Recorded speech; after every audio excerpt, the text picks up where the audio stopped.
हमारे बच्चों में भी सत्संग के कुसंग के बीज हैं। इसकी जिम्मेदारी हमारे माता पिता की है। उस बालक के माता पिता की जिम्मेदारी है कि अपने बच्चों को वो संस्कारों से पुष्ट करें। यदि बालक बात नहीं मानता, कई बार तो लोग हमारे पास, महाराज जी मेरा बेटा बात नहीं मानता, एक बात नहीं सुनता, बहुत जिद्दी हो गया है। जिद्दी हो गया तो बाबा जी ने पैदा किया है क्या? वो तुम्हारे बेटा को संभालेंगे? जिद्दी हो गया, किसने जिद्दी कर दिया उसको? तुम्हारी जो निरंकुशता है, तुम्हारा जो अपने आप में रहना है, तुम्हारा जो तुम्हारे घर में जो अनुशासनहीनता है, उसका परिणाम ही तुम्हारे बेटा को मिल रहा है। अब जब वो किसी काम का नहीं बचा, सो तुम बेटा जिद्दी है, बेटा परेशान करता है, बेटा, इसमें गलती बेटा की नहीं है, इसमें गलती आपकी है। क्यों? क्योंकि आपने बाल्यकाल से अपने बच्चों में जो संस्कार के बीज थे, उन बीजों को अंकुरित करने के लिए आपने अपने बच्चों के सामने वो परिवेश, वो प्रयास ही नहीं किया। लोग कहते हैं ध्रुव प्रहलाद अब प्रकट नहीं होते। अब कहां बच्चे प्रकट हो? अब घरों में बच्चे भक्त कैसे हो जाएं? अरे ये बड़े बड़े संत महात्मा कबीरदास जी, रैदास जी, तुलसीदास जी, अरे इनकी छोड़ो। आज के समय में हमारे जी प्रेमानंद बाबा जैसे, पूज्य मलुकपीठ वाले महाराज जी जैसे, ये कहीं आकाश से टपके हैं क्या, या कहीं पेड़ में लटके थे? ये भी तो किसी न किसी माँ के गर्भ से ही प्रकट हुए हैं भाई। इनके संस्कार कैसे पुष्ट हो गए? बोले इनकी मैया ने इनके परिवार में वो संस्कार इनके ऊपर लुटाए हैं, इनको सींचा है। संस्कारों से जब तक हम नहीं सींचेंगे, तब तक तुलसी पल्लवित नहीं हो सकती। बोलो राधे राधे।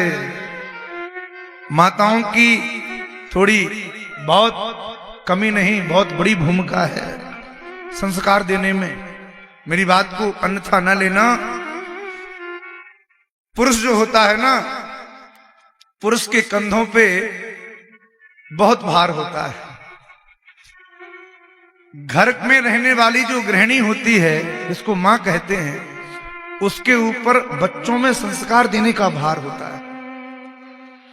माताएं जब गर्भवती होती हैं तो डॉक्टर कहते हैं कि भाई अब थोड़े दिन आप विश्राम करो, अब घर में रहो, थोड़ा चलना फिरना कम करो, क्योंकि आप गर्भ की अवस्था है, थोड़ा ख्याल रखो अपना। तो जो गर्भावस्था में हमारी माताएं घर में रहती हैं, तो श्रीमद् भागवत, रामायण, गीता, महाभारत इनको पढ़ के तो समय नहीं कटेगा इनका। पहले के जमाने में तो घर में एक ही टीवी होती थी, तो लोग घर में बैठ के एक साथ टीवी देख लेते थे। आज के जमाने में टीवियों पे भी धूल चढ़ रही है, कोई टीवी देखने वाला है कहां? आज तो सबके हाथ में टीवी है।